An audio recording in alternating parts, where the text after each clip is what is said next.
MA kabulkan gugatan soal Pilpres, bagaimana nasib Jokowi? Jakarta, Kompas TV. Mahkamah Agung mengabulkan permohonan uji materi pasal 3 ayat 7 Peraturan Komisi Pemilihan Umum, PKPU, nomor 5 tahun 2019 tentang penetapan pasangan calon terpilih, penetapan perolehan kursi, dan penetapan calon terpilih dalam pemilihan umum. Seperti diketahui, permohonan uji materi tersebut dilayangkan oleh pendiri Yayasan Pendidikan Soekarno, Rahmawati Soekarno Putri, dan kawan-kawan. Dalam putusannya, MA menyatakan bahwa pasal tersebut bertentangan dengan Undang-Undang Nomor 7 Tahun 2017 tentang Pemilu.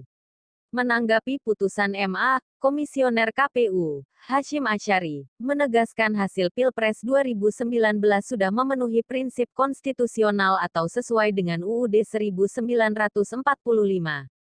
Hasil Pilpres 2019 dengan pemenang paslon 01 Jokowi Amin sudah sesuai dengan ketentuan formula pemilihan atau elektoral formula sebagaimana ditentukan oleh pasal 6 UUD 1945. Kata Hasyim dikutip dari Kompas.com, Selasa, tanggal 7 Juli tahun 2020.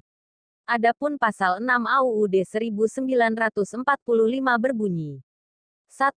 Presiden dan Wakil Presiden dipilih dalam satu pasangan secara langsung oleh rakyat. 2. Pasangan calon presiden dan wakil presiden diusulkan oleh partai politik atau gabungan partai politik peserta pemilihan umum sebelum pelaksanaan pemilihan umum. 3. Pasangan calon presiden dan wakil presiden yang mendapatkan suara lebih dari 50% dari jumlah suara dalam pemilihan umum dengan sedikitnya 20% suara di setiap provinsi yang tersebar di lebih dari setengah jumlah provinsi di Indonesia, dilantik menjadi presiden dan wakil presiden. 4. Dalam hal tidak ada pasangan calon presiden dan wakil presiden terpilih, dua pasangan calon yang memperoleh suara terbanyak pertama dan kedua dalam pemilihan umum dipilih oleh rakyat secara langsung dan pasangan yang memperoleh suara rakyat terbanyak dilantik sebagai presiden dan wakil presiden. 5. Tata cara pelaksanaan pemilihan presiden dan wakil presiden lebih lanjut diatur dalam undang-undang. Menurut Hasyim, logika hukumnya begini. Jika peserta pemilu hanya ada dua pasangan calon, paslon, maka seluruh suara sah secara nasional, 100%, dibagi dua paslon. Pembagian suara pada akhirnya membuat satu paslon memperoleh suara lebih dari 50%, sedangkan paslon lainnya otomatis mendapat suara kurang dari 50%. Demikian juga perolehan suara masing-masing paslon di setiap provinsi. Karena hanya ada dua paslon, tentu satu paslon memperoleh suara lebih dari 50% dan paslon lain memperoleh suara kurang dari 50%, ujar Hasyim. Hasyim mengatakan, formula pemilihan Pilpres 2019 berdasar ketentuan pasal 6A ayat 3, UUD 1945. Pemenang Pilpres 2019 ditentukan berdasarkan tiga hal berikut. 1. Mendapatkan suara lebih dari 50% dari jumlah suara dalam pemilihan umum. Paslon memperoleh suara lebih dari 50% suara sah nasional.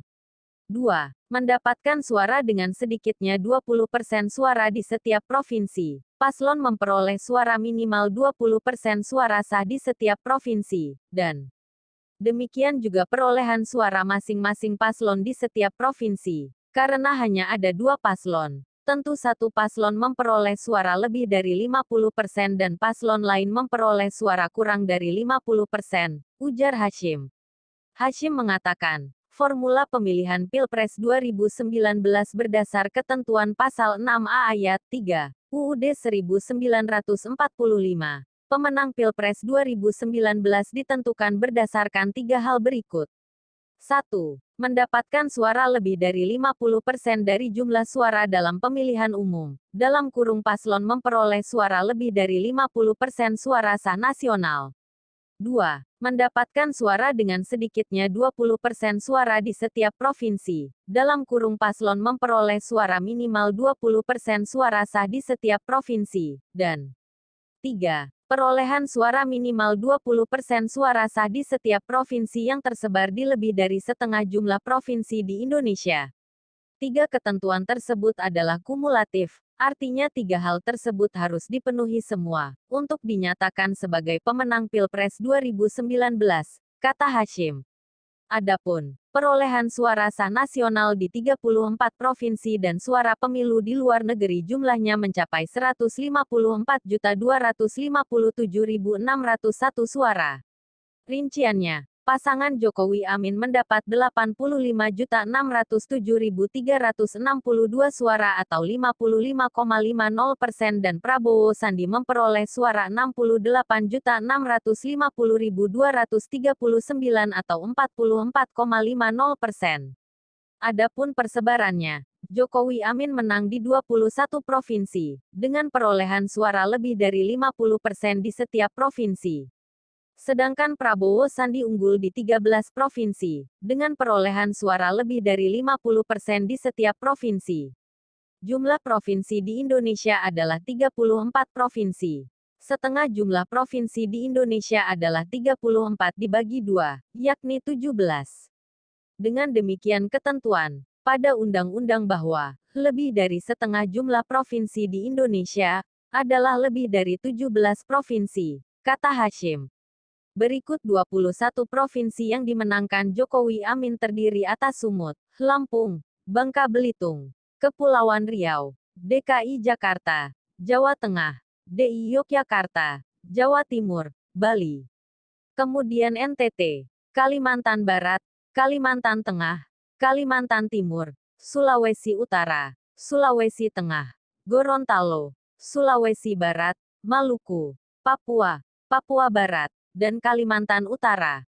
Sedangkan Prabowo Sandi menang di 13 provinsi antara lain Aceh, Sumatera Barat, Riau, Jambi, Bengkulu, Sumatera Selatan, Jawa Barat, Banten, Nusa Tenggara Barat. Lalu Kalimantan Selatan, Sulawesi Selatan, Sulawesi Tenggara, dan Maluku Utara. Dengan demikian, kata Hashim, dapat disimpulkan bahwa hasil Pilpres 2019 telah memenuhi asas konstitusional.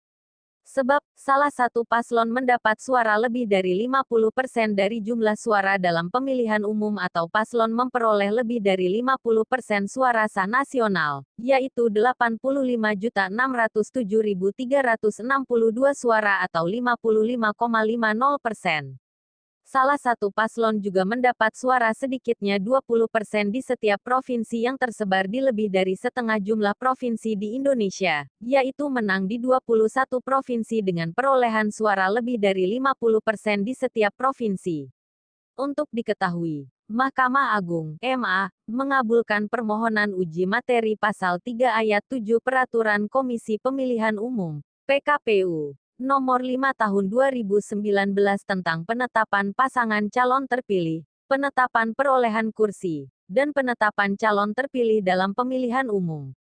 Dalam putusan nomor 44, P/PHUM 2019 tersebut dan diunggah pada tanggal 3 Juli tahun 2020 lalu, MA menyatakan pasal 3 ayat 7 PKPU 5 tahun 2019 bertentangan dengan Undang-Undang UU Nomor 7 Tahun 2017 tentang Pemilu, terutama pasal 416 ayat 1, ap.